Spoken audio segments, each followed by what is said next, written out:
இன அழிப்பு நடந்த உடனே அந்த அம்மையார் ஜெயலலிதா அவங்கள இவங்க பாப்பாத்தின்னு திட்டுவாங்க இல்லையா, அந்த பாப்பாத்தி என்ன பண்ணாங்கன்னா அந்த அம்மா தமிழர்களின் உணர்வுக்கு மதிப்பளித்து அங்க இலங்கை கிரிக்கெட் அணி வீரர்கள் இங்க தமிழ்நாட்டில் விளையாடக்கூடாதுன்னு ஒரு தடை ஒன்று போட்டிருந்தாங்க. உங்க எல்லாருக்குமே நல்லா நினைவில் இருக்கும்.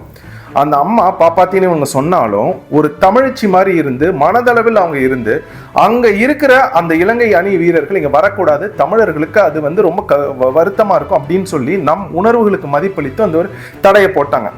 ஆனா 2021 இந்த விஜயநகர கூட்டத்தின் திராவிட ஆட்சியாளர்கள் ஸ்டாலினும் உதயநிதி ஸ்டாலினும் ஆட்சிக்கு வந்த உடனே என்ன பண்ணாங்க உங்களுக்கு நினைவில் இருக்கா?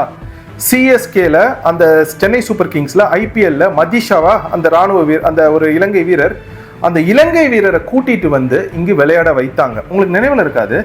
மற்ற எந்த கட்சிகளும் அதை பத்தி பேசல. ஆனா நாம் தமிழர் கட்சி மன்னன் சீமானு மட்டும் அதை பத்தி பேசினாங்க. உங்களுக்கு நினைவில் இருக்கா?